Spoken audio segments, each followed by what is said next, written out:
যখন মোবাইল ফোনটা তার ঠাকুরমার কাছে দিয়েছে, সন্তানের মুখ খারাপ দেখে মা হাউ হাউ করে কাঁদছে, সন্তান হাউ হাউ করে কাঁদছে। সন্তান কেঁদে কেঁদে বলছে, ও মা,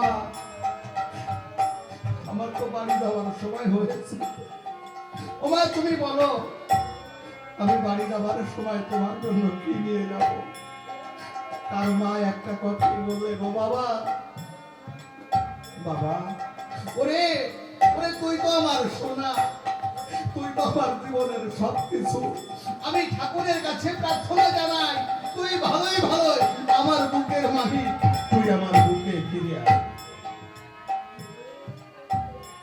এমন কথা এই জগতে একজন মা বাবা ছাড়া আর কেউ বলে না।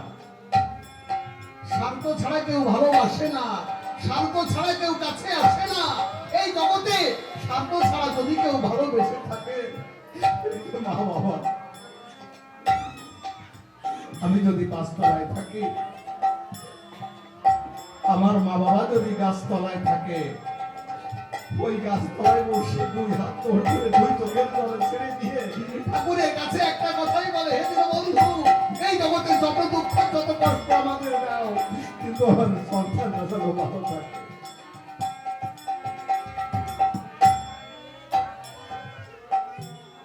আজকে আমরা যে বাড়িতে এসেছি, আমার মিহির দাদুরা দুই ভাই না তিন ভাই আমি জানি না, তবে সেই মায়ের কাছে একটা আমার কথা কি জানে, আমরা সন্তান হয়ে তাকে বলছি, ও মা, তুমি যে দেশে থাকো তুমি ভালো থাকো, তুমি সুখে থাকো, তুমি দূর থেকে একটু আশীর্বাদ করো। এই জগতে আমাদের তুমি রেখে গেছো সন্তান সন্ততি, আমরা যেন ভালো থাকি, আমরা যেন সুস্থ থাকি, তুমি দূর থেকে এই আশীর্বাদ তুমি করো। আর একটা কথাই বলবো দাদু, মার কোনোদিন এসে বলবে না, ও খোকা, খোকা রে তোরা কেমন আছিস, তোরা কি খেয়েছিস, আর কোনোদিন বলবে না। তবে একটা কথা বলি দাদু, মার চরণে যদি অন্যায় করে থাকি, অপরাধ করে থাকি, এখানে এসে দু ফোঁটা চোখের জল ঠাকুরের চরণে দিয়ে একটা কথাই বলো, হে বন্ধু, তুমি নিজ গুণে আমার মার পরমাত্মা যখন সেই ভবনদীর কুলে গিয়ে দাঁড়াবে, তুমি নিজ হাতে বৈঠা ধরে সেই ভবনের তুমি তাই তো আমার ভাবুক কবি বলবে, আমি আগে করে জানতাম পাখির মন,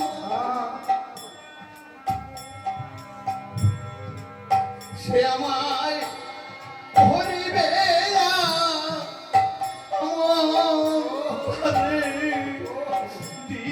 দিতাম না।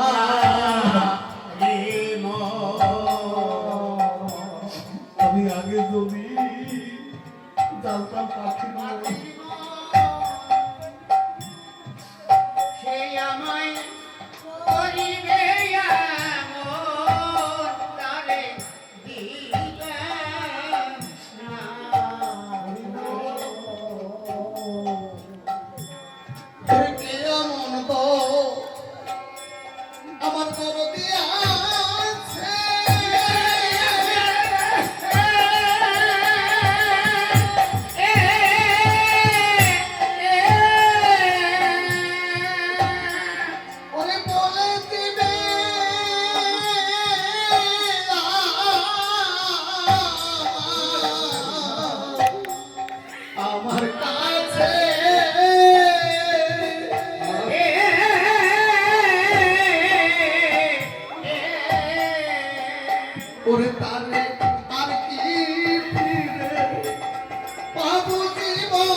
ওরে পড়ে কত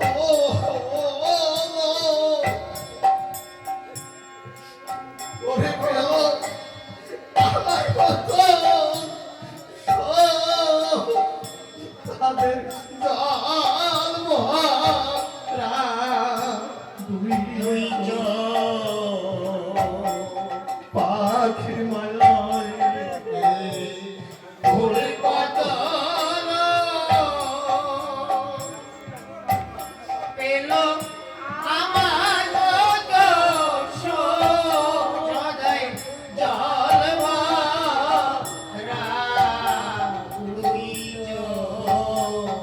ওরে অসীম গগনের পাখি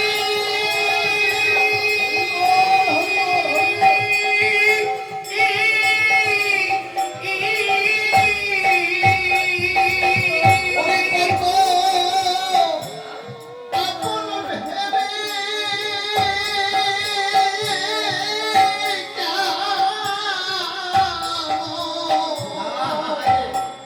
কেন ডাকি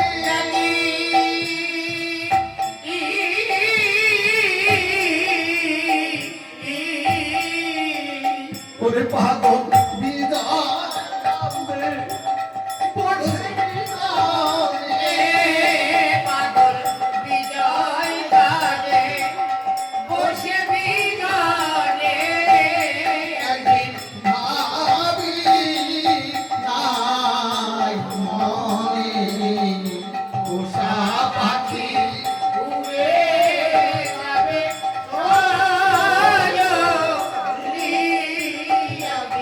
ভাবি মনে হরি বল জয় হরি বল। যখন খেয়ে দিয়ে যখন গিয়ে দাঁড়িয়েছি মন্দিরের সামনে, মাস্টার মশাই বলছে যে আজকে 26 বছর এই অনুষ্ঠানটা চলছে। আমি এই অনুষ্ঠানে যোগদান করে তার আগের থেকে পড়াশোনা করে এখানে যোগ দিয়ে আমি আমার বাবা গুরুচাঁদ ঠাকুরের আদর্শ নিয়ে পড়াশোনা করে আমি মাস্টারি পেয়েছি, চাকরি পেয়েছি। তা এখানে যত দিন ধরে অনুষ্ঠান হচ্ছে, কালকে বই ছিল হরিভক্ত অশ্বিনী, সমস্ত জায়গাগুলো যেখানে কম রয়ে গেছে সমস্ত জায়গাগুলো পূর্ণ করেছে সেই বাবা অশ্বিনী। আমি মাস্টারমশাই হয়ে আমি তাকে সার্টিফিকেট দিলাম, সে পাস করেছে অভিনয়ে।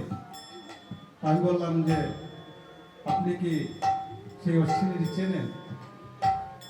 বলছি না। এক বাবা দৌড়ে গিয়ে বলছে কি যে তুলসী মালা গলায়, বলে এই বাবাই অশ্বিনী, এই বাবাই অভিনয় করেছে। সঙ্গে সঙ্গে মাস্টার মশাই এসে দুই চোখের জল ছেড়ে দিয়ে আমাকে জড়িয়ে ধরে বলছে, বাবা আমি ঠাকুরের কাছে প্রার্থনা জানাই তুই যেন অনেক বড় হয়, আরো যেন ভালো অভিনয় করিস। আমি বললাম বাবা, তারক গোস্বামী বললেন অশ্বিনী অশ্বিনী তুমি প্রেমিক, তুমি মহান, তুমি ভক্ত। অশ্বিনী বললেন কবি আমি ভক্ত হতে পারি না, আমি যদি ভক্ত হতে পারতাম তাহলে ভগবানকে আমার সম্মুখে না এসে পারত। এমনও কথা যদি অশ্বিনী গোসাই বলে থাকেন আর আমি বাবা কি, আমি তো কিছুই না। কেননা অশ্বিনীর গানের মধ্যে আছে কিটি সুখীর মিকি তার চাইতে নিম্ন হলে ঠাকুরের কিঞ্চিত সান্নিধ্য লাভ করা যায়, কিন্তু আমি তো তাও না। আমি সেই কিটি সুখীর মিকি তাও আমি নয়, কেননা আমার মধ্যে তো আমিত্ব আছে। আমার মধ্যে যতদিন আমিত্ব থাকবে ততদিন আমি ঠাকুরের দর্শন লাভ করতে পারবো না, তবে ঠাকুর পেতে পাবো না। তবে এই সাধুগুরুর চরণ ধুলি ছাড়া আমার জীবনের আর কোনো আশা নেই। আমি যেখানেই যাই আমি যেন এই সাধুগুরুর চরণ ধুলি মাথায় নিয়ে আমি যেন সেই দেশের মানুষ যেন দেশে চলে যেতে পারি। তাই তো আমার ভাবুক কবি, প্রেমিক কবি অশ্বিনী গোসাইয়ের গান। আহা আমায় নিতাম দেখে ওরে ফেলে গেলে কোথায়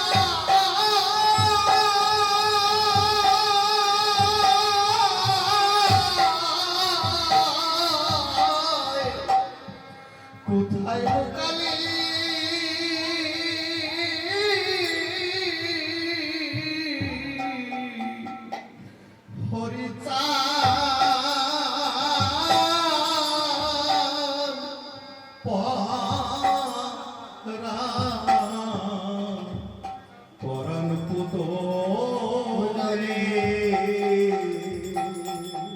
কাঙালের ধান দুগ্নি বাজা,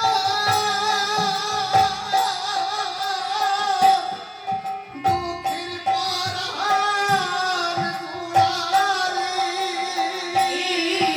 কাঙালের ধান ঢুকলি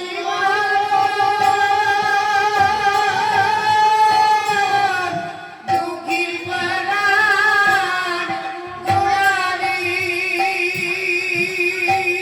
ওরে ও তুই বলবি ইচ্ছারে আমার শিরে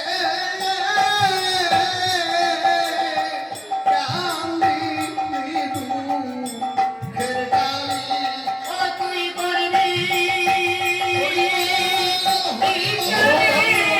আমার শিরে কেমনিলি দুঃখের ডালি। ভক্তের অধীর নাম ভক্তাধীর।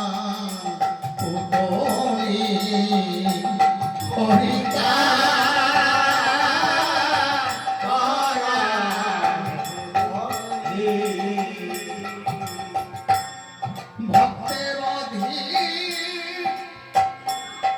নাম ভক্তাধীর।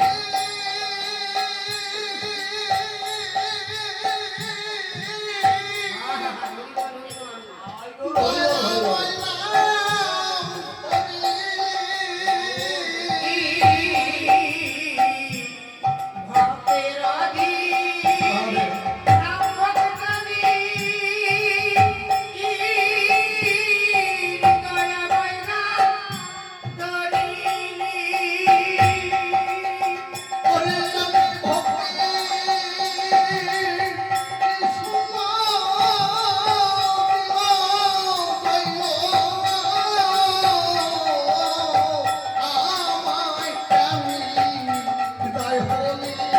আমি ভক্তি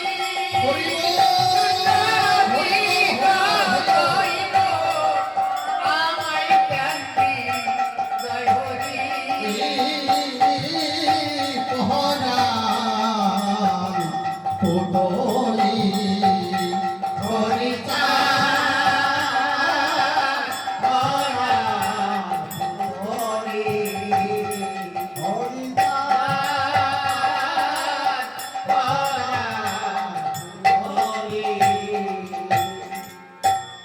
দীনবন্ধু ওরে ভব সিন্ধু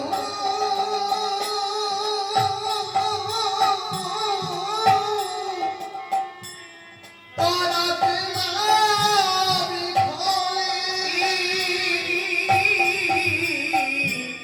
দীনবন্ধু ভবসিন্ধু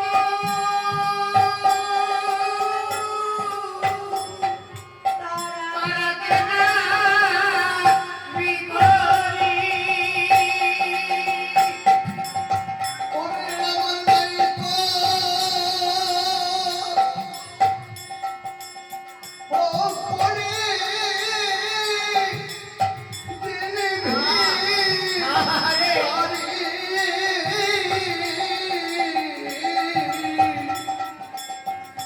উলে বসে কান্দালি। ওরে আমার নাই গো করিনি তারি। আমায় কুলে কাদালি। পহরা পুতলি হরিকা হরা পুতলি হরিকা হরা পুতলি। জয় হরি বল। কথা এসে যায়, না বলেও পারি না, আবার কথা বলতে গেলে অনেক সময় দেরি হয়ে যায়। ও বাবা,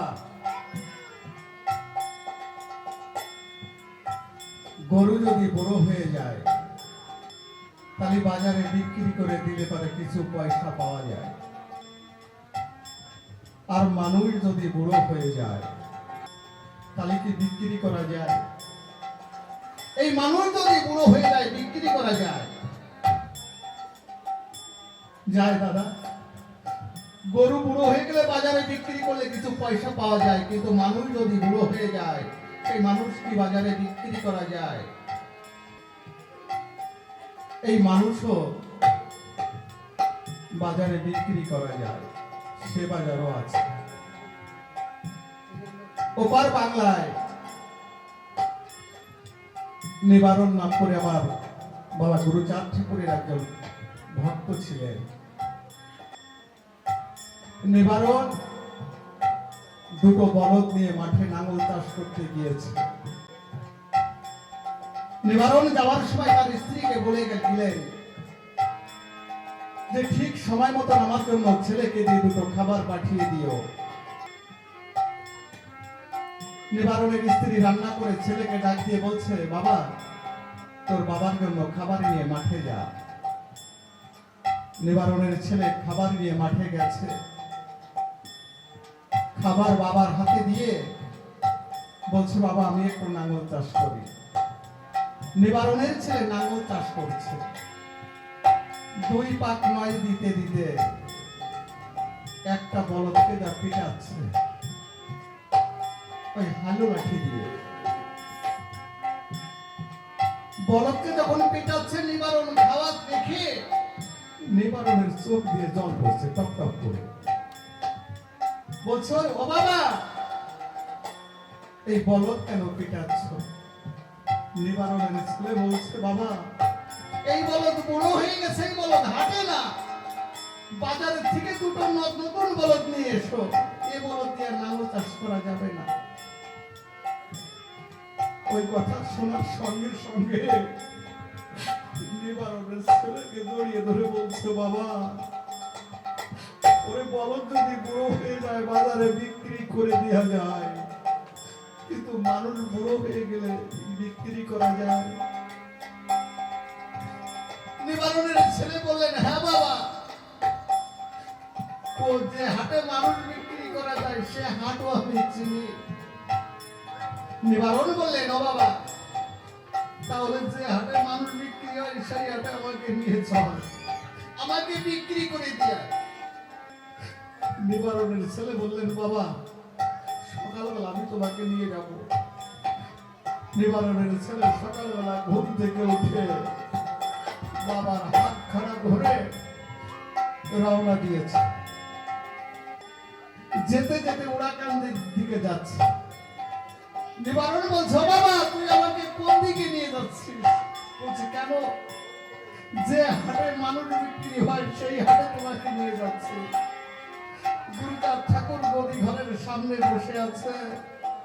নিবারণের ছেলে তার বাবার হাত খানা ধরে বাবা গুরুচাঁদ ঠাকুরের হাতের পরে দিয়ে তুই চোখের জল ছেড়ে দিয়ে বলছে, বাবা আমার বাবাকে তোমার চরণে জন্মের মতো বিক্রি করে দিয়ে গেলাম। আমার বাবা কেন এই জগতে আর কোনদিন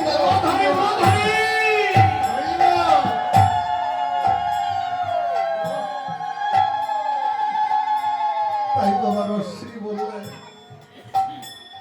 কাউকে রাজা কাউকে প্রজা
জয় হরি বল।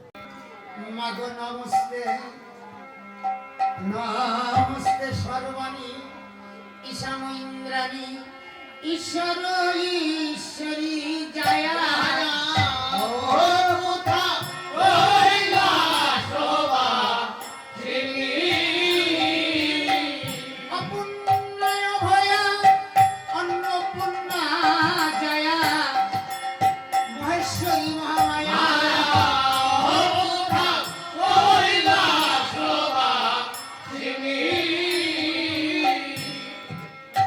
রমা পার্বতী আমি বিনয়তী মা আজ বিপদে পড়েছি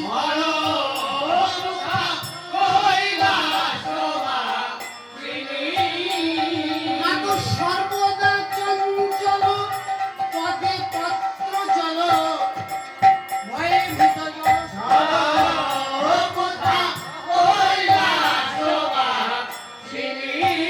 মাগো উগ্র চণ্ডা উমে আশুতোষ ধুমে অপ্রাজিতা উর্বশী রাজেশ্বরী রমরমং করি শিবে শঙ্করেশ্বর মাতঙ্গী বদলা কল্যাণী কমলা ভবানী ভুবনেশ্বর সর্ববিশ্বধরী ক্ষেমং করি শিবে শঙ্করেশ্বর বারদা বারদা সুবোধা মুখদা অন্নদা মুখ্যদা মহেশ ঘরণী মৃগেশ বাহিনী সুরেশ বন্দিনী কালী পূজার একটি কথা করি সমাপন কৈলাসতে মায়ের তখন চলিল কৃত্তিবাস পণ্ডিতের অমৃত মায়ের পূজা সমাপন হলো সবে বলুন হরি হরি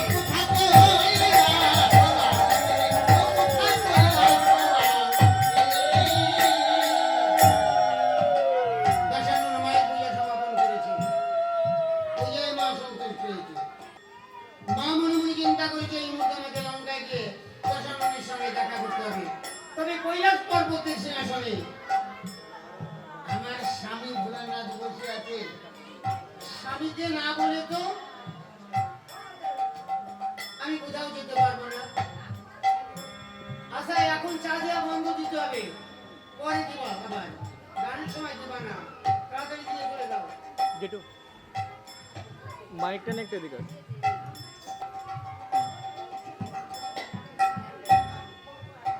সতীর হচ্ছে একমাত্র পতি পতিকে না বলে তো আমি কোথাও যেতে পারবো না তা মা যাত্রা করছে কৈলাস পর্বতের সিংহাসনের দিকে গিয়ে দেখে চক্ষু মুদ্রিত করে উঠতে দিকে নয়ন দিয়ে ভোলেনাথ বসে আছে মাটিতে বলেছে গোসাই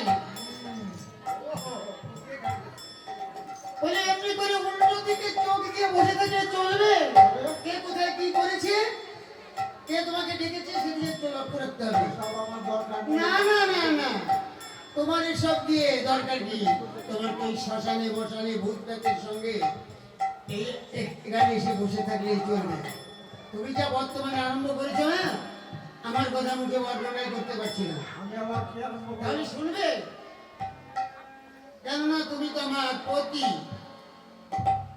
সতীর মুখে পতির নিন্দা মহাপাপ তুমি যা বর্তমানে আরম্ভ করছি সেই কথাটাই আমি তোমাকে বলেছি বলেছে কেন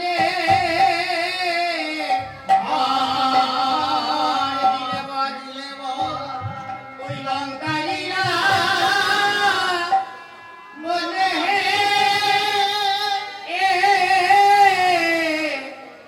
বড় দিয়ে বড় পুত্র বড় কারণে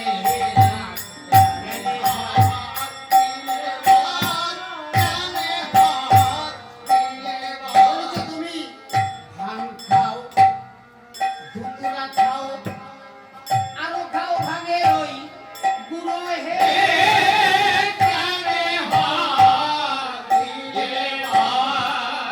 তুমি সেই কুচনি পাড়ায় হও হে যুবক আবার এই ঘরে এসে হও গুঁড়ো হে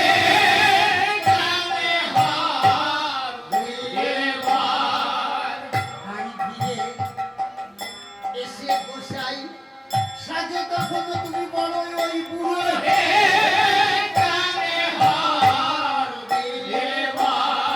আবার পালনা চলতে থাকো মাথা হেট করে তোমার লাঠি হলে হয়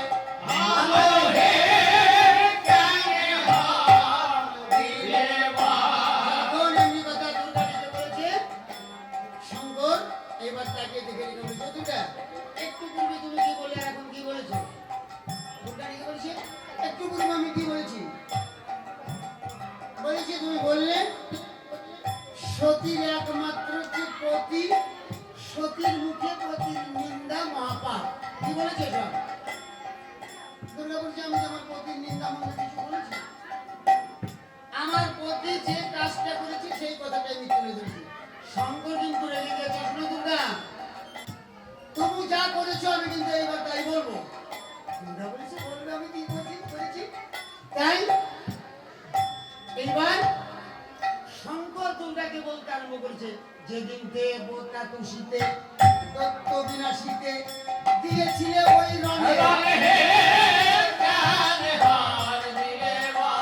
আমি কৈলাস থেকে রং দেখিতে দুর্গা দিয়েছিলাম সেই খানে তোমারও পদ ধরা সহিতে না রে ধরা সহিতে না রে বসুমতী আমি ব্যস্ত হয়ে কথায় দিয়ে দুর্গা পেতে দিলে বুকের সাথে বুকের পরে দাঁড়িয়েছিলে দুর্গা তাতে দুঃখ নিয়ে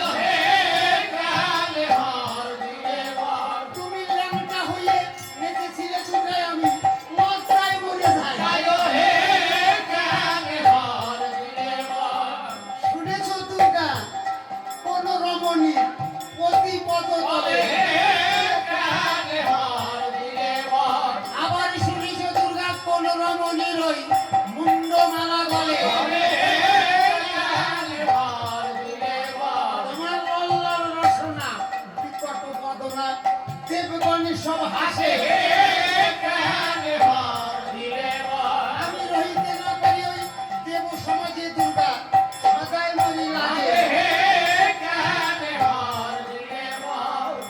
শঙ্করের কথা শুনে দুর্গা দিতে বলেছ অবসান সেই পূর্বের কথা তো বলেছ সেদিন তো তোমরা 33 কোটিতে কোন থাকতে পারো না অসুরের কারণায় সব দেবগণ এসে আমাকে ডেকে বললে অসুর ধ্বংস করে আমাদের প্রাণ রক্ষা করতে হবে নইলে আমাদের এক দেবতারও প্রাণ থাকবে না। আচ্ছা গোসাই তোমাদের প্রাণ রক্ষা করতে গিয়ে আমি যুদ্ধক্ষেত্রে অসুরের সঙ্গে যুদ্ধ আরম্ভ করেছিলাম লক্ষ্য ছিল অসুর ধ্বংস করে তোমাদের প্রাণ রক্ষা করব অসুর ধ্বংস করতে করতে যুদ্ধ করতে করতে হয়তো কোথাও আমি উলঙ্গিনী হতে পারি শুধু যুদ্ধক্ষেত্রে তোমাদের প্রাণ রক্ষা করতে আচ্ছা গোসাই তুমি কোথাও উলঙ্গ হও নাই কোথায় কোন জায়গায় শান্ত দিকে বলেছি আমি মনে করে দিচ্ছি দেখো তোমার মনে পড়ে কিনা দুর্গাটিকে বলেছে যেদিন আমায় বিয়ে করতে দিয়েছিলে তুমি গিরিরাজার বাড়ি সেদিন তোমায় বরণী করতে এসেছিল গোসাই যত পুরো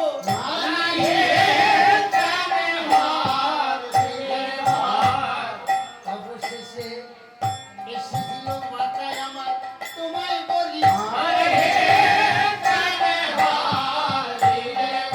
তখন তুমি ছাড়িয়ে ভুজঙ্গ হয়েছিলে উলঙ্গ নাছিলে ল্যাংটা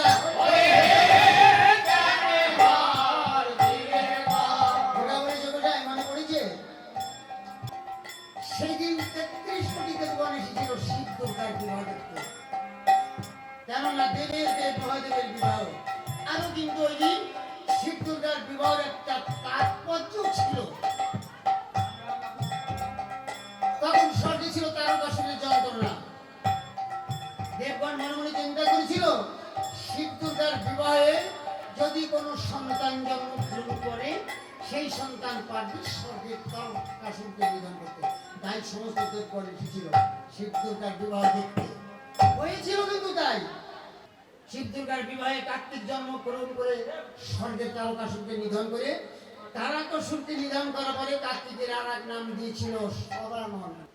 তবে এই যে শঙ্কর বিবাহ মঞ্চে উলঙ্গ হয়েছিল, এটা কিন্তু বিবাহ মঞ্চে যাওয়ার পূর্বে বরযাত্রী সাজিয়ে নিয়ে গেছিল। বরযাত্রী ছিল কারা? যত ভূত প্রেত পেতনি নন্দী ভৃঙ্গি আর নারদ বুঝেছি বড় বরযাত্রী, একেবারে সোজা। বাঘের চামড়া পরিয়ে নিয়েছে। বলেছে শঙ্কর বলেছিল কি পরে যাবো রে? বলেছে আরে মামা ছাপার শাড়ি মতো আছে ওইটাই পরো। বাঘের চামড়া পরেছে বলে আটকাবো কি দিয়ে? বলে দেখো তো কি কাণ্ড। বলে বেল্টের তো নাই। বলে বলেছে বেশ সাত দিয়ে প্রাইস দিয়ে সঙ্গে সঙ্গে নিয়ে শঙ্করের মাথা ওই শাশুড়ি মাতার বাড়ির ভেতর নিয়ে দাঁড় করে দিয়ে আস্তে করে গিয়েছে শঙ্করের শাশুড়ি মাতার কাছে। বলি জামাই এসেছে বরণ কর, মানে একটা কাজ করবে নারদমুনি তো। বলেছে কি দিয়ে বরণ করবো? বলেছে বরণ গুলো কি জন্য বানিয়েছিস? বরণ গুলো তো জামাই বরণ করার জন্য, নিয়ে চল। বলে দেখ কিছু ঠিক আছে। বলে যা আছে আসে নিয়ে আয়, আমি নিকটেই থাকবো, দিয়ে দেবো কম দামি। ও কি করেছে? শঙ্করের নিকটে এসে দাঁড়িয়েছে। বামা গণে বরণ ডালা নিয়ে বরণ করতে যায়, বরণ ডালার উপরে নারদমুনি 10-12 খান ইচ্ছার মূল দেয়। ইচ্ছার মূল্যের গন্ধ যখন গেল সর্পের নাকে, এবার পাথর খুলে সাপগুলো সব লুকায় দিয়ে মারে। শঙ্করের পরিধানে ছিল কি? পরা কি ছিল? ব্যাঘ্র চামড়া, বাঘের চামড়া। আটকাম ছিল কয়েকটা সর্প দিয়ে। নারদ তো জানে। নিকটে যখন দিয়েছে বলেছে নাগাল বাবু না তো কপাল বলাই করি যা আমার গায়ে ছোঁয়ালি হলো। কপাল না বলছে মাথায় ছোঁয়া, কারণ মাথায় আছে তো। বরণডালার উপর দিয়েছে ভুল। যখনই মাথায় ছোঁয়েছে সাপের বাবা 14 পুরুষে না হয়ে গিয়েছে ভুল। এবার বাঁধন করে সুসুর করে জঙ্গলের দিকে যাত্রা করেছে। আর ওই শব্দ বাঘের জামা পরে থাকে সবসময় পিছিয়ে নেবে। ও বিবাহ মঞ্চে শব্দের অবস্থা খুব খারাপ হয়ে পড়েছে। একদম তার গোপালে এদিকে লক্ষ্য নাই, ধেই ধেই করে নৃত্য করেছে। শঙ্কর ডেকে বলছে দুর্গা, এই যে তুমি আমার সঙ্গে অভিনয় আরম্ভ করেছো কেন? এবার কিন্তু দুর্গা সুযোগ পেয়ে তুমি বর দিয়ে বর পুত্র রক্ষা করো কেন? শঙ্কর ডেকে বলছে দুর্গা তুমি কি বলতে পারো আমি কাকে বর দিয়েছি আর কাকে রক্ষা করি? বলছে শোনো, এক ভক্ত ছিল তোমার বানাসুর নামে রাজা, সহস্র বাহু কেটেছিল তার কৃষ্ণ মহাদেবা।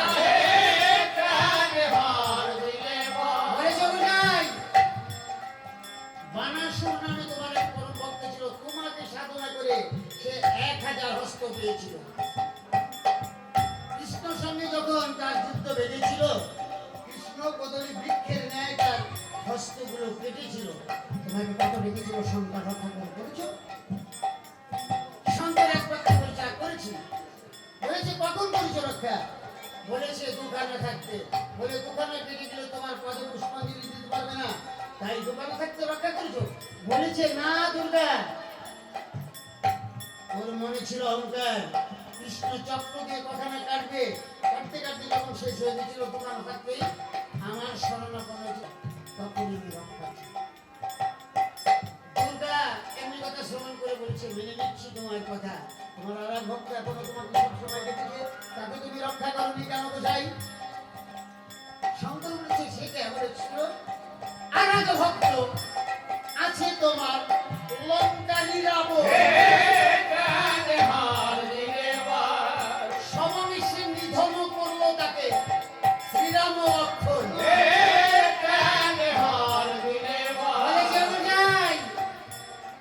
কেন রক্ষা করনি? শঙ্কর বলেছে কেন রক্ষা করনি? শুনতে চাও? তাহলে শুনো। আপন দোষে মোল বেটা আর রাজা দশগিরি, আমি কি বলেছি ওকে রামে সীতা করতে চুরি।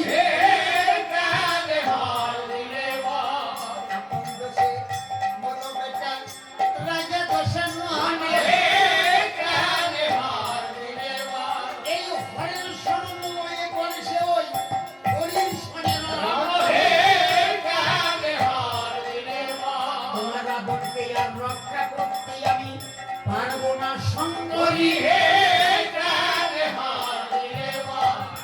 সত্য যদি থাকে দুর্গা রক্ষা করো তুমি আমার নামের পানে নয়ন কোণে একবার যাও দেখি শঙ্করী আখি ছল ছল বহে অশ্রু জল কাঁদিছে গোলকে ভরি কৃত্তিবাস পণ্ডিতেরও অমৃতল হরি শিব শঙ্করী দ্বন্দ্ব হল সবে বয়ন হরি হরি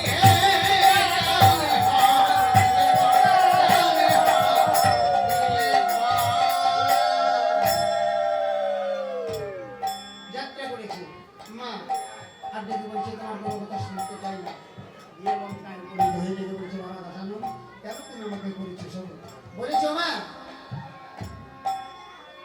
রাম লক্ষ্মণের সঙ্গে যুদ্ধে গিয়েছিলেন পরাজিতে লঙ্কা এসে তোকে আমি ডেকেছি না তুই আমার সবাই আমার সঙ্গে যুদ্ধে এছাড়াও থেকে রথ সুসজ্জিত করতে বলো আদেশ করেছে সড়কে রথ সুসজ্জিত করে দিয়েছে সজ্জিত রথ থেকে মায়ের রথ করে উঠে দানব তোমারই মূর্তি ধারণ করে রথ করে বসেছে দেখেছো বাবা দশানো পুত্র একবার আমার কোলে আয় দশানন দিয়ে মায়ের কোলে বসেছে মা এক হাতে দশাননকে পক্ষে জড়িয়ে ধরে আমার হাতে অভয় দান করেছে দশানন আদেশ করেছে যুদ্ধক্ষেত্রে রথযাত্রা করা যুদ্ধক্ষেত্রে যাত্রা করেছে দেখতে না দেখতে রথখানি উপনীত হয়েছে বলেছে কোথায় ভিখারি রাম লক্ষ্মণ যুদ্ধ অনুযায়ী রাম লক্ষ্মণ বিভীষণ হনুমান সবাই মিলে যুদ্ধক্ষেত্রে যুদ্ধ করতে এসেছে রামচন্দ্র তাকিয়ে দেখে দশাননের রথ করে মা দানব করণী ভক্তি ধারণ করি দশাননকে কোলে করে একাকে পক্ষে জড়িয়ে ধরে আমার কাছে অভয়দান করেছে রামচন্দ্র বলছে নেত্র বিভীষণ দশাননের দিকে তাকিয়ে আমার পূর্বের কথা অন্তরে জাগরিত হচ্ছে নিকুম্বিলা যজ্ঞাগারে লক্ষণ নিরস্ত্র অবস্থায় ইন্দ্রজিৎকে হত্যা করেছে আজ পর্যন্ত দশানন তার প্রতিশোধ নিতে পারবে তবে আজ আমাকে দশাননের দিকে তাকিয়ে দেখে মনে হচ্ছে আমার ভাই লক্ষণকে নিয়ে যদি না যুদ্ধে যাত্রা করি যুদ্ধ আরম্ভ করি তাহলে ওই দশানন আমার প্রাণের ভাই লক্ষণকে বাঁচিয়ে রাখবে না মিত্র বিভীষণ বৎস হনুমান আর আমি সেটা উদ্ধার করবো না আমার প্রাণের ভাই লক্ষণকে লয়ে চলো একবার দেশে যাই চলো দেশে যাই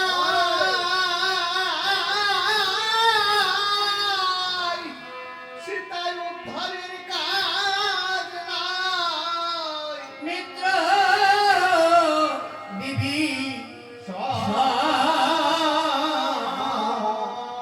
প্রাণের ভাইকে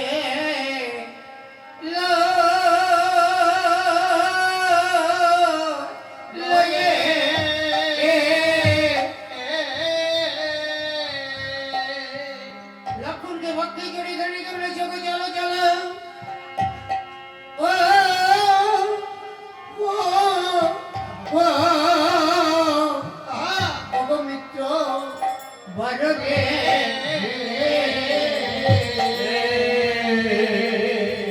চলো আমরা দেশে যাই রে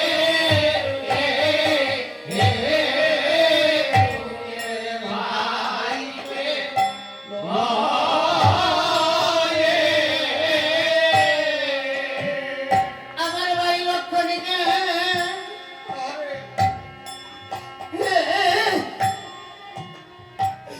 মুখে লইয়ে আমি পুরো বনে যাই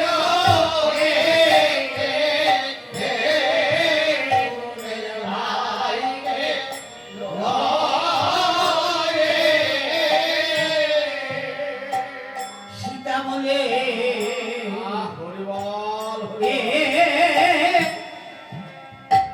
সীতা পাবো আমি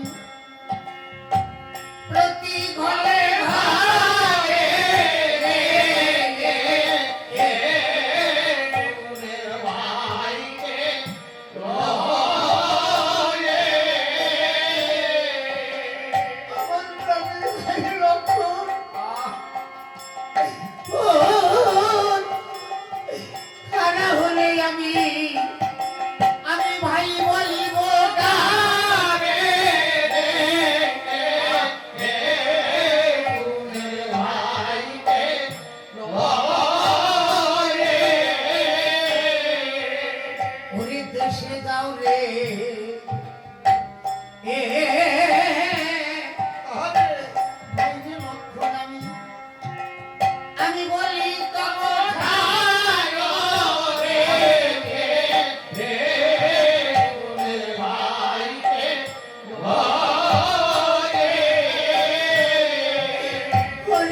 হরি বল।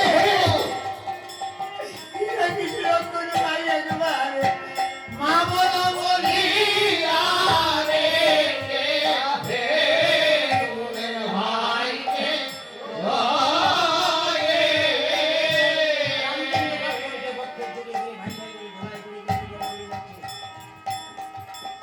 বিভীষণ করে চলে ডেকে বলেছে প্রভু প্রাণকে সম্বরণ করো এইভাবে রাবণ বধ হবে না রাবণের মৃত্যুবান রয়েছে রাবণের অন্তর করে ভগবান করে কেমন করে বলছে ব্রহ্মার সাধনা করেছিল সাধনায় সন্তুষ্ট হয়ে ব্রহ্মা এসেছিল দশাননকে বর প্রদান করতে বলেছিল বসে দশাননকে বর প্রার্থনা করো দশানন বলেছে অমরত্ব বর দিতে হবে ব্রহ্মা বলেছিল অসম্ভব আমি নিজেই তো অমরত্ব নয় তোমাকে আমি কি করে অমরত্ব বর দেবো অন্য বর প্রার্থনা করো বলেছে একই বর দিতে পারলে দিবে নাহলে দিতে পারো বলেছি সাধনায় সন্তুষ্ট এসেছি বর দিতে হবে তবে তোমাকে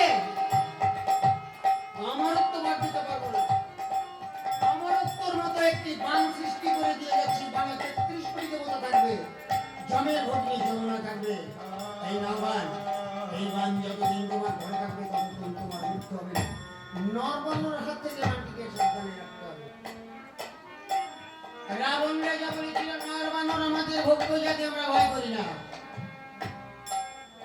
বলেছিল তাহলে শত সাবধানে সংরক্ষণ করবে সেই বান নিয়ে বিশ্বস্ত রানী মন্দোদরী নিকট দিয়েছিল সেই বান রয়েছে রাবণের অন্তঃপুরে ভোগ মন্দিরে পড়িত স্তম্ভের মধ্যে রানী মন্দোদরী নিকট রামচন্দ্র বলেছে বিভীষণকে মিত্র বিভীষণ রাবণ বধ হবে না সীতা উদ্ধার হবে না বলেছে কেন বলেছে কে আছে বীর রাবণের অন্তঃপুরে গিয়ে বান এনে দেবে বলেছে কেন এত চিন্তা করেছো একজন বীর তো তোমার সম্মুখে আছে ওই পবন নন্দন হনুমান রামচন্দ্র বলেছে সত্য কথা বলেছে তাই ধীরে ধীরে বলেছে বাবা হনুমান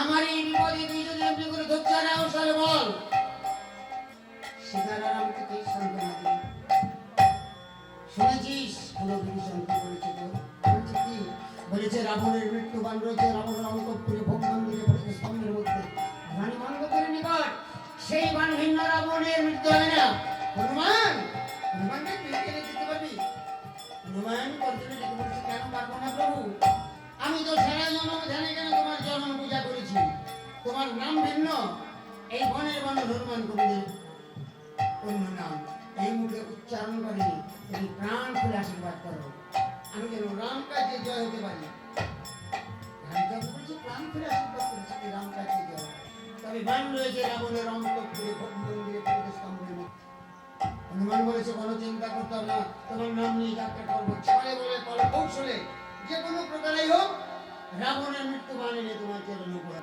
হনুমান যাত্রা খুশি বলে আরে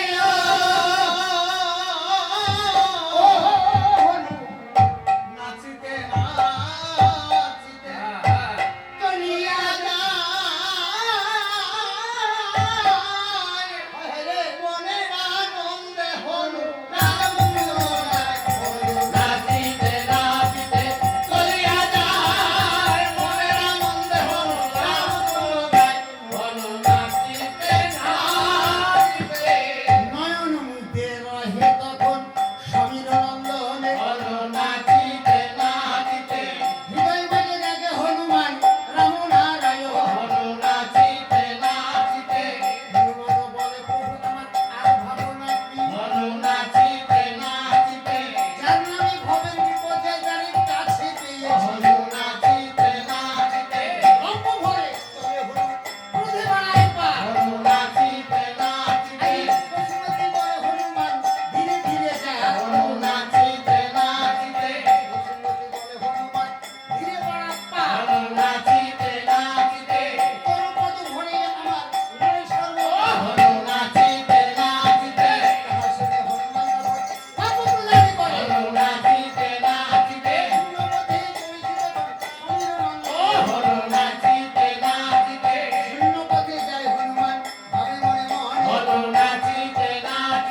আপনার নাম? নাম হচ্ছে কমলাকান্ত আচার্য, যা গণি সব খাটি খাটি। আপনি হস্ত কোনো না করেন?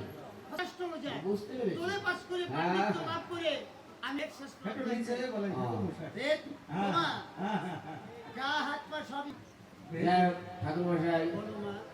আপনি যতক্ষণ এসে গেছেন, হ্যাঁ হ্যাঁ আমার তো কিছুদিন ধরে খুব বেভাব যাচ্ছে লঙ্কা বলিতে। দাও দাও হস্তরেখা গণনা করে একটা হ্যাঁ, সংখ্যা করে দিই। রানীমার হস্ত দেখার মালতী, আগে, দাও রানীমার হস্ত দেখার আগে, দাও দাও দেরি করে না। এই যে, একদিন মনে অষ্টলজার তুমি নারী লোক হয়ে দক্ষিণ ক্ষমা করেন ঠাকুরমশাই, দিলাম। অবুধ শিশু আমরা। আচ্ছা ক্ষমাই পরম ধর্ম। আহা। যে ব্রাহ্মণের ক্ষমা গুণে তোর ব্রাহ্মণ। না না, অসম্ভব, হবে কি করে? মালতী, আমি আসি। যাবেন কোথায় দাঁড়ান না কি হলো মা? ঠাকুরমশাই, বলো। রানীমার হস্ত না দেখেই চলে যাবেন? লঙ্কার রাজরানী, আচ্ছা। 10,000 সুন্দরী, আচ্ছা। সর্বশ্রেষ্ঠ রানী হচ্ছে আমাদের রানী মন্দোদরী, হ্যাঁ। আমাদের বরদিদি। তা দেখেন, বরদিদির হাত না দেখেই চলে যাবেন?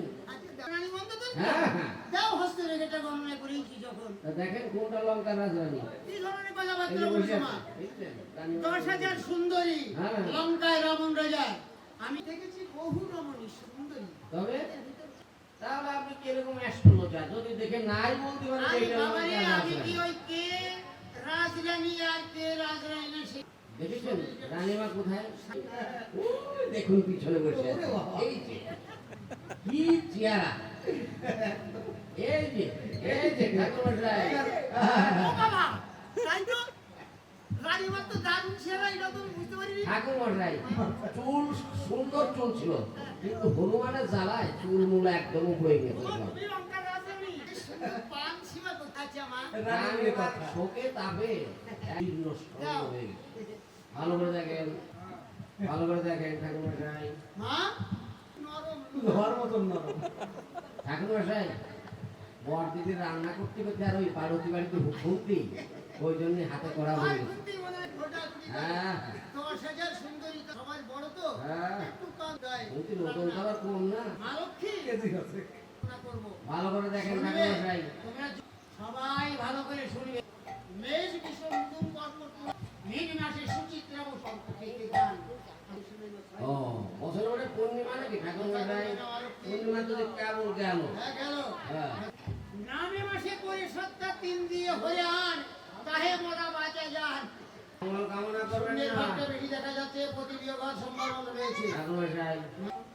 পাতালেই তত্ত্ব রয়েছে। বাহ, তো বিরাট ব্রাহ্মণ। আমি কি চাইছি কল্পনা করি বা উত্তর দিকে গিয়েছে এই রেখাটা কি বলেছি কি বলেছে?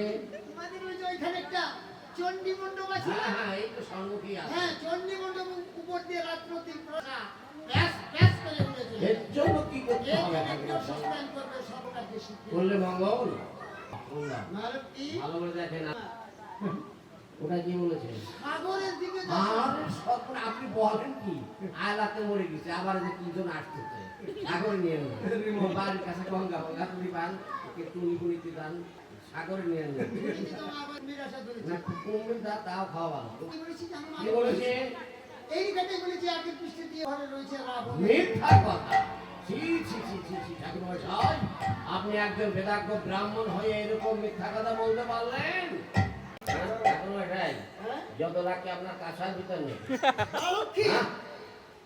তোমাকে তো আমি এইবার অভিশাপ একটা দিয়ে দিচ্ছি। না না না, অভিশাপ দিয়ে কাজ তুমি নেই। নারী লোক, তাই তোমাকে আমি ক্ষমা করে দিচ্ছি। ঠাকুরমশাই, বান আছে। ভান থাকবে না কেন? আরে বৃহস্পতি গণনা ভুল হতে পারে, তথাপি আমি বেদাজ্ঞ জ্যোতিষী। ভানটা কি আমার মতো একজন বেদাজ্ঞ ব্রাহ্মণ দিয়ে মাঝে মাঝে পূজা দিতে পূজা হবে। দিলে, মঙ্গল হবে, না দিলে ঘোর মঙ্গল। আপনার মতো। আমি আমার কথা বলছি না মা। তোমাদের যাকে যে খুশি তাকে যে পূজা দেবে, তবে বেদ জানা যায় আমার মতো বেদাজ্ঞ জ্যোতিষী। আপনার মতো আবার চোখ মিটমিট করবে তো। কেননা বানর তো একটু ঘন ঘন চোখ মিটি মিটি করেছে, ধন্না মেলেনি। ওই লঙ্কা বুড়ির মাঝে সবচেয়ে সুচেতু লক্ষ্য করেছি যে মিটি মিটি চোখ করেছে। বলেছ মা, হনুমান তো চালাক। বলেছে মা, এটা তোমার জন্মগত স্বভাব, চোখ মিটি মিটি করা। বুঝতে পেরেছো? আচ্ছা ঠিক আছে। এটা লাগবে না বেদাজ্ঞ যে ব্রাহ্মণ। তাহলে মা লক্ষ্মী, হ্যাঁ, আমি আসি। কোথায় যাবেন? অন্য দুয়ারে যাই। ও, ঠাকুরমশাই, বলো মা। অন্য দূরে যাবেন? হ্যাঁ, হস্তগন্ধ করতে হবে না? যান, তাহলে আর কি বলবো? বলবো? না, যান। জয় হর হর ব্রহ্ম জয় ঠাকুর জয় শিব শম্ভু। ও ঠাকুর আমার যাত্রা মশাই করে পিছু রেখেছো কেন? কাজ হয়ে গেছে বলো। কাজ হয়ে গেছে কি হলো? আর থাকতে পারলাম না আপনার দেখে রানীমার খুব পছন্দ হয়েছে তাই নাকি? আমাকে দেখে রানীমার পছন্দ হয়েছে? পছন্দ না হলে তোমার হয়নি? আমার হবে কি করে? আচ্ছা আচ্ছা মা, তোমার হবে রানীমার চেয়ে আমাকে পছন্দ তোমার একটু বেশি হবে। ঠাকুর আমি মশাই যখন পছন্দ কাজ করে দেবো তখন রানীমার চেয়ে তোমার আমাকে একটু বেশি হবে। ঠাকুর মশাই তোমার আমার একটু? বানের পূজা হ্যাঁ, আপনি করুন। চলো বানাগাড়ি যাই।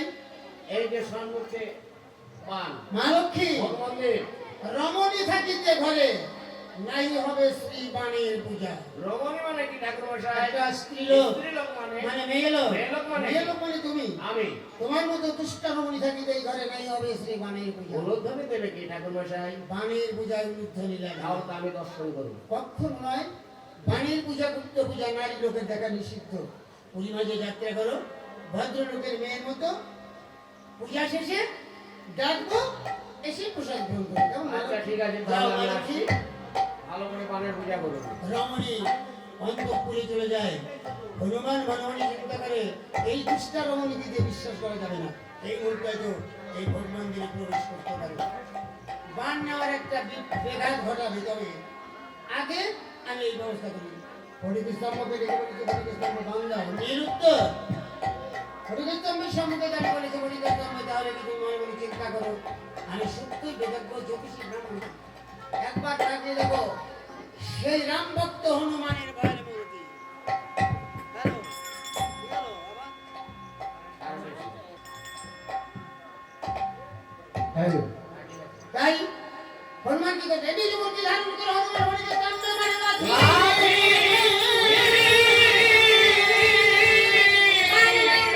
হনুমান লঙ্কার সাথে রইল। এমনি শব্দ যখন শোনে রানী, সবাই বলে এসে দেখে বলে, দিদি বোধা আমাদের স্বামীর মৃত্যুবার নিয়ে যাচ্ছে, ঘর পোড়া হবে। রানী বলে বলেছে, হনুমান বাণ দাও। বলেছে, বাণ দেবো আমার প্রভুর হস্তে সমর প্রাঙ্গণে। এই বাণ ধনুকে জুড়ে তোমার স্বামীর বক্ষদের লাভ দিয়ে শূন্যপথে যাত্রা করেছে। রাবণ রাজা যুদ্ধক্ষেত্রে গিয়ে উপনীত হয়েছে। রামচন্দ্রের নিকটে রামচন্দ্রকে বাণ দিয়েছে। পূর্বে বলেছে রাবণের মৃত্যুবাণে 33 কোটি দেবতা ছিল। দেবগণ সবাই রাবণের দ্বারে দাসত্ব করেছে। রামের হাতে রাবণের মৃত্যুবাণ দেখে খুশি হয়েছে, তাই সবাই যুদ্ধ দর্শন করতে যাবে। রাবণ বধ হবে, সীতার উদ্ধার হবে, দেবগণের মুক্তি হবে। এক দেবতা অন্য দেবতাকে ডেকে বলেছে, চলো হে দেবগণ, কেন ভাবো অকারণ? রামদিনে কি রাবণে দিনে দেখে আসি রণে। চলো হে দেবগণ, কেন ভাবো অকারণ? রামদিনে কি রাবণে দিনে দেখে আসি রণে। চলো হে দেবগণ। দেবগণ যাত্রা করেছে রাম রাবণের যুদ্ধ দেখতে। তবে কোন দেবতা রাবণের দ্বারে কি কাজ করে সেই মনের দুঃখ বলতে বলতে দেবগণ সব যাত্রা করেছে। শনি বলে, আমি রাবণের বড়ই কাজের কাজী। চলো হে দেবগণ, আমি রাবণের পুরীর কাজে সদাই পাটে যাবো কাছে। চলো হে দেবগণ, সম্বলে তোমার কথায় বজির হাস। চলো হে দেবগণ, আমি রাবণের পুরীর মাঝে সদাই কাটি ঘোড়ার ঘাস। চলো হে দেবগণ, ব্রহ্মা বলে মনের দুঃখ তার কাছে জানাই। চলো হে দেবগণ, আমি রাবণের পুরীর মাঝে সদাই পাঠশালা চালাই। চলো হে দেবগণ, ইন্দ্র বলে মনের দুঃখ কার কাছে জানাবো। চলো হে দেবগণ, রাবণের পুরে জল জুড়াতে জুড়াতে আমি মরে যাবো। চলো হে দেবগণ, অমন বলে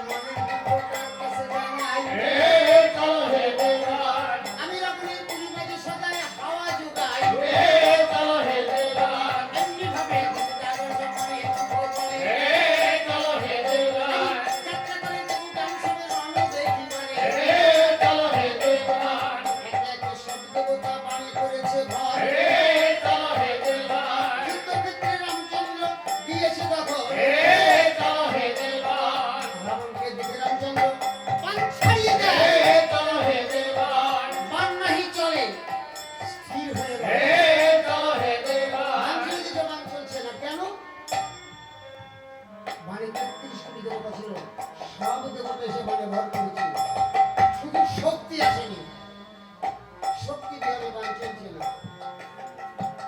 রামের হাতে রাবণের মৃত্যুবান দেখে যুদ্ধক্ষেত্র ত্যাগ করে লঙ্কায় যাত্রা করেছে, বান চলছে না বলে রামচন্দ্র বান নিয়ে যাত্রা করেছে। স্বর্গ থেকে বিধাতাকে বলেছে ঘন্টা হোক প্রভু,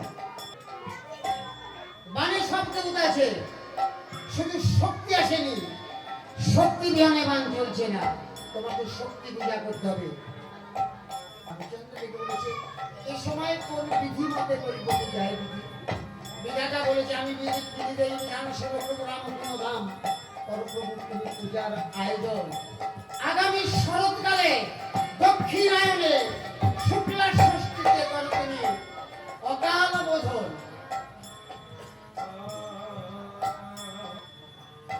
কিন্তু প্রভু সতস্ক নীলপদ্ম বিতরে দেবী চরণে, তাহলে এই দেবী সন্তুষ্ট হবে। রামচন্দ্র বসে বসে ব্রাহ্মপত্র কেটে জানিয়ে বলেছে দেবী জয় আছে, কথা হনুমানকে অবশ্যই কৃতকর্ম সাধন হবে। বলেছে রামচন্দ্র হনুমান দেবী জয় দিয়ে নীলপদ্ম করবে। হনুমান আশ্চর্য দেখে বলছে প্রভু জল পদ্ম, স্থল পদ্ম, রক্ত পদ্ম, অনেক পদ্ম নাম শুনেছি, কোনোদিন নীলপদ্ম নাম শ্রবণ করিনি। এই নীলপদ্ম কেন, কোথায়, কিভাবে জন্মগ্রহণ করেছিল? জন্ম যদি বলতে পারবো নীলপদ্ম, তাহলে হয়তো তোমার চরণ কৃপায় আমি তোমাকে পদ্মায় দিতে পারবো। বলেছিল বিপদে ফেলেছি, সৃষ্টির প্রারম্ভে এই নীলপদ্ম জন্ম গ্রহণ করেছিল, সৃষ্টিতত্ত্বের কথা। হনুমান দেখে বলছে প্রভু তাহলে তো ভালোই হবে, আমি বানর হয়ে তোমার মুখে একটু সৃষ্টি কথা শ্রবণ করে আমার এই বানর জন্ম ধন্য করবো। রামচন্দ্রের সর্বপৃথিবী যখন ছিল জগন্ময়, অনাদি আদি গোবিন্দ যিনি বটপত্রের পর স্নান করেছিলেন, সৈনিকের প্রভু এই পৃথিবী, এই মৃত্তিকা, এই মাটি সৃষ্টি করেছিল। প্রভুর মনে সৃষ্টি করে মনে আনন্দ হয়েছিল, একাছি বহু হব। এই নিজ অঙ্গ থেকে ব্রহ্মা বিষ্ণু শিব তিনজনকে সৃষ্টি করে বলেছিল পৃথিবী সৃষ্টি করেছি, পৃথিবী থেকে যে কোনো একজনের সঙ্গে বিবাহ বসে পৃথিবীকে সৃষ্টি করো। ব্রহ্মা বিষ্ণু শিব দিয়ে পৃথিবীর তিন কোণে বসে শুধু অনাদি জ্ঞান করেছে, সৃষ্টির দিকে মন নাই। বলেছে এইভাবে তো সৃষ্টি হবে না, সৃষ্টি রসাতলে যাবে, পুরুষ সৃষ্টি করেছি, প্রকৃতি সৃষ্টি করতে হবে। লালার থেকে একটা শক্তি মহামায়া দেবীকে সৃষ্টি করে বলেছিল দেবী পৃথিবীর তিন কোণে তিনজন সাধক বসে আছে, যে কোনো একজনের সঙ্গে বিবাহ করছে তোমাকে এই পৃথিবীতে সৃষ্টি করতে হবে। প্রণাম করে দেবী ব্রহ্মার নিকটে দেবী বলেছিল ব্রহ্মা তুমি আমাকে বিবাহ করো। ব্রহ্মা তাকে বলছে যে তুমি বলেছে আমি একটা শক্তি মহামায়া, বলেছে তুমি তো আমার মা, আমি তোমাকে কেমন করে বিবাহ করবো? তুমি বিষ্ণুর নিকটে যাও। বলেছে আমি আর বলেছে তুমি তো মা, তোমার মাকে আমি বিবাহ করবো না, তুমি শিবের নিকটে যাও। দেবী সঠিক দিয়ে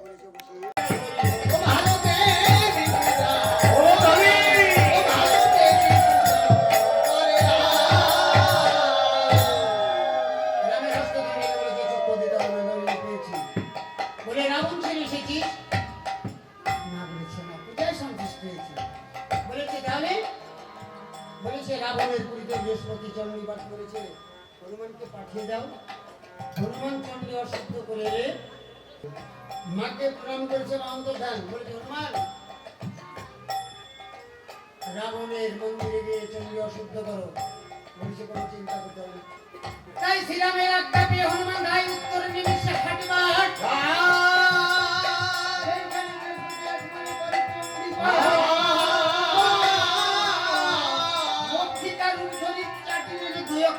বুঝিতে না পায় বৃহস্পতি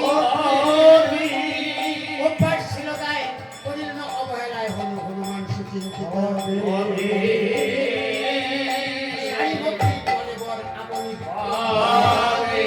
বৃহস্পতির হাত থেকে হনুমান পুঁথিকে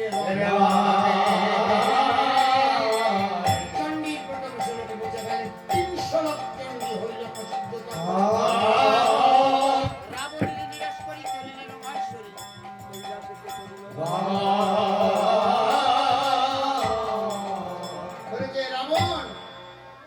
তোমাকে রক্ষা করতে পারবো না।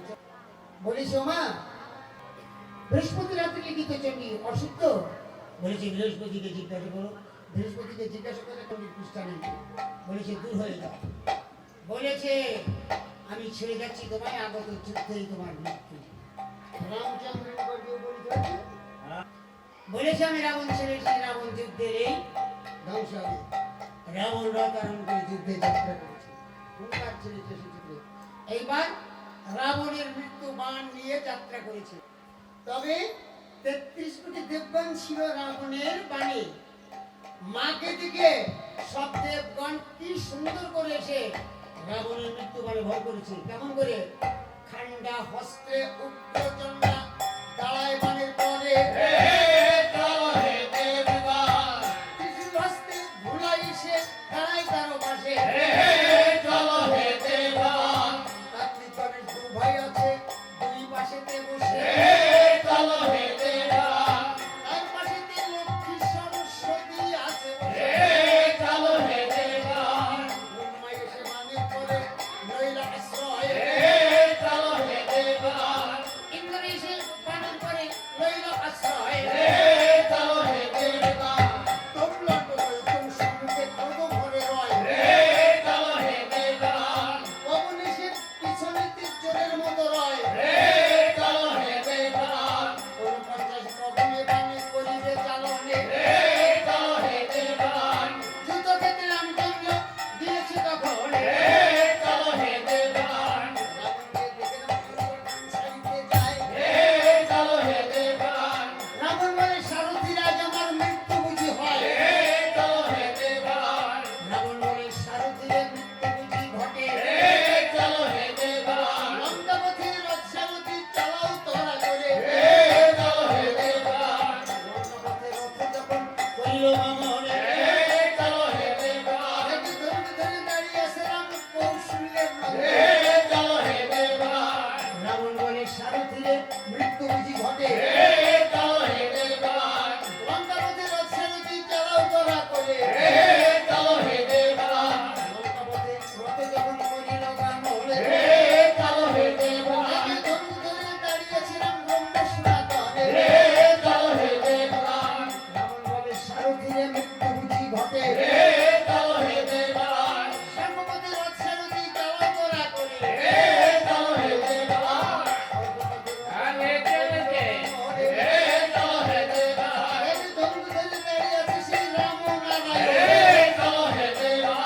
রাবণ বলে এই পথ রাম চিনিল কেমনে? পাতাল মধ্যে রথ সারথি চালাও তোরা করে। পাতাল পথে রথ যখন করিল গামনে, ধনুক ধরে দাঁড়িয়ে আছে সেই রামনারায়ণ। জলে রাম স্থলে রাম পর্বত ধারে রাম, নর্মদে ইন্দ্রজার হেরে দুর্বাদল শ্যাম। রাবণ বলেছে আমি যেদিকে নিরক্ষী সেদিকে দেখি রাম আছে ধনুক ধরে। কেন? যদি কোনো ভাগ্যবান ভক্তকে ভগবান নিজ গুণে নিজে এসে উদ্ধার করে, ভক্ত যেদিকে তাকায় ভগবান দেখতে পায়। আজ তো রামচন্দ্র নিজে রাবণকে নিজ হস্তে উদ্ধার করবে। যেদিকে তাকাচ্ছে সেদিকে রামকে বলছে, নর্মদে ধ্যান করেছে দেখে রাম। নন মানে যখন তাকিয়েছে দেখে রাম। রামচন্দ্র বলেছে রাক্ষস মৃত্যুর জন্য প্রস্তুত হয়ে দাও। তাই রামচন্দ্র কি করেছে? মন্ত্র করে রামচন্দ্র দেয় ধনুকে কঙ্কাল। স্বর্গমত পাতালিতে রাখি চমৎকার। কংসমুখ ওই বাণ দেখতে ভয়ঙ্কর। স্বর্গমত পাতালে যেন জেনে একবার। জয় ঘণ্টা পাতায় আছে পানেরও গলাতে। সমুখে অগ্নি জলে বিদ্যুৎ ঝলকে। মন্ত্র করে রামচন্দ্র বাণ দিয়েছে ছেড়ে। মারবার যে বাণ রাবণের বক্ষে পড়ে। বক্ষেতে বেদে বাণ তখন পুষ্ট করে পার। ধুলোর উপর পড়েছে আজি রাজা লঙ্কেশ্বর।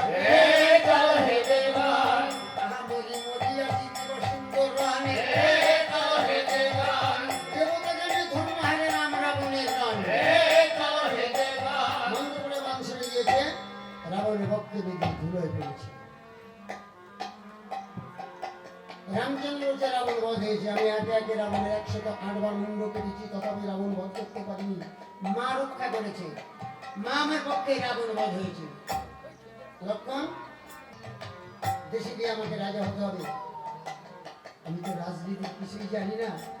দশানন বহুদিনের পুরাতন রাজা, বহু কিছু রাজনীতি জানে। এসো, দশাননের নিকট থেকে আমি কিঞ্চিত রাজনীতি শিক্ষা করব।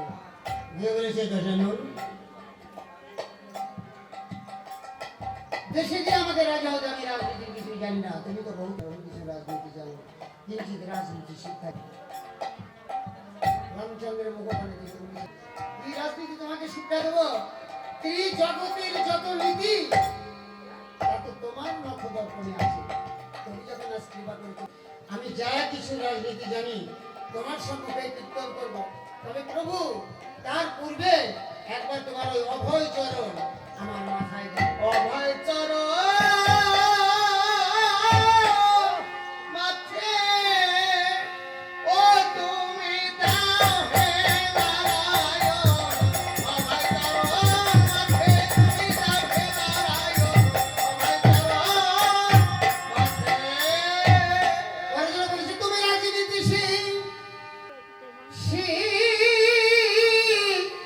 শিখিতে এলে প্রভু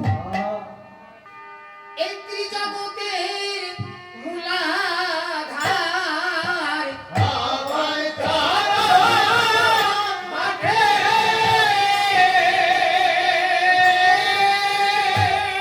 এই ত্রিজগতের যত নীতি তত প্রভু তোমারই গোচর। অভয় চরণ মাথে। রাজার যেটি প্রথম রাজনীতি আমি তোমাকে বলেছি, শ্রবণ করো। তোমার রাজ্যে গিয়ে, যখন তোমার রাজ্যে তুমি রাজা হয়ে রাজ সিংহাসনে বসবে, তোমার রাজ্যে যত রমণীগণ থাকবে প্রভু, রাজা হয়ে সবাইকে তুমি মাতৃজ্ঞানে দেখবে। এইটাই কিন্তু রাজার বড় রাজনীতি। আরো বলবো, তুমি এসে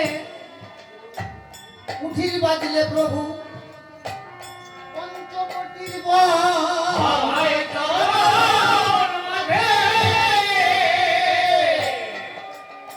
তোমার সঙ্গে ছিল ঠাকুর লক্ষণ আর সেই জানকী জীবন।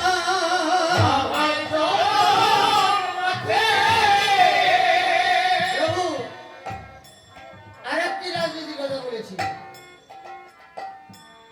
একদিন আমি নরককুণ্ড দর্শন করতে গিয়েছিলেন। নরককুণ্ড গিয়ে পাপীদের নরক যন্ত্রণা দেখে সেদিন প্রাণে বড় হয়েছিল। আগে পাপীগণ এই নরককুণ্ডে এসে এই রূপ নরক যন্ত্রণা ভোগ করে, আমি হতে দেবো না। আমি নিজে হস্তে মর্ত থেকে স্বর্গ পর্যন্ত একটু সিঁড়ি করে দেবো, যাতে পাপীগণ হেঁটে স্বর্গে যেতে পারে। আমার তা করা হয়নি প্রভু। রাজনীতির কথা কেন? তুমি তো পঞ্চবটিগণ এসে কুটির বেঁধেছিলে, কি হলো? এত হাসাহাস হচ্ছে কেন? তোমরা তো গান শুনতে না, কথাও শুনতে না, হাসে বাহার দিচ্ছে। কি হয়েছে? কিছু হয়েছে? বলবা কিছু?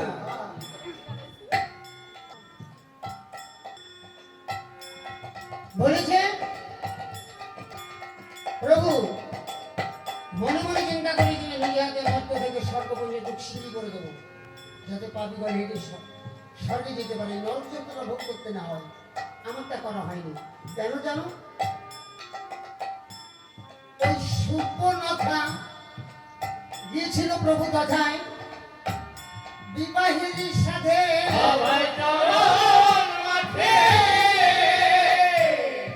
ওই ঠাকুর লক্ষণ দেখে সুর্পনখার এই আশা করল কাটে। প্রভু আরেকটা ইচ্ছে ছিল, রাজনীতির কথা বলেছি, তুমি শ্রবণ করো। আমার এই সোনার লঙ্কা চতুর্পাশে লবণ সমুদ্রে পরিপূর্ণ। আমি মনে মনে চিন্তা করছি, আমি বাহুবলের সপ্তমত পাতাল ত্রিভুবন জয় করেছি। আমার সোনার লঙ্কায় কেন লবণ সমুদ্র থাকবে? সিঞ্চন করে ফেলি, যদু সমুদ্রে পরিণত করবো, করা হয়নি। কেন জানো? ওই কাটারাড়ি এসে প্রভু যখন জানায় আমার পায়,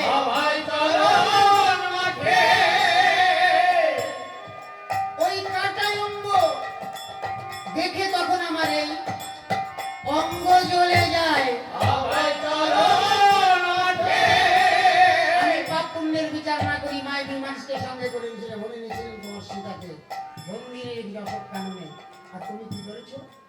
বানর কটক সহায় করি, অলঙ্ঘন সাগর লঙ্ঘন করি আমার এই লঙ্কায় এসেছে। প্রভু রাজনীতির কথা ভালো করে শুনবে। কাজগুলো আজ করি কাল করি বলতে না বলতে তোমার সঙ্গে আমার যুদ্ধ লেগে গেল। কাজগুলো হলো না, যদি করতাম হয়ে যেত।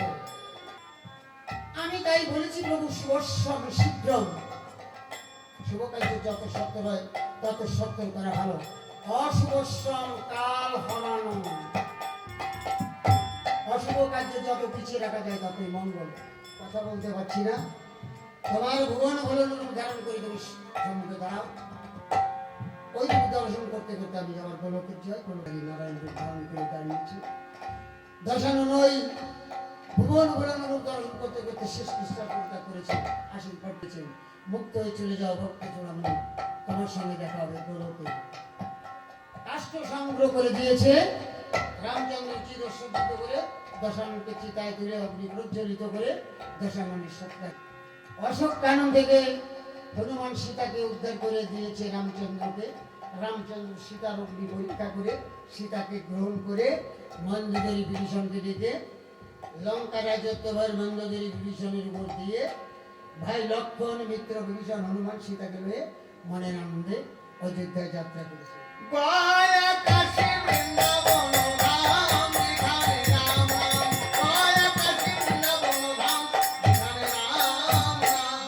রাবণ বল মহিতলে হেরো তুষ্ট দেব গানে সারপথে দেবতাগণ করে পুষ্প বরিশনে। এসো ভাইরে আমরা সবাই রাম বলিয়ে ডাকি, আমরা পুলকে বৈকুণ্ঠে যাব জমকে দিয়ে পাঠাবে। মৃত্যুকালে দেবানরে রাম বলিয়ে ডাকে, পুলকে সে বৈকুণ্ঠে যায় জমদায়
রে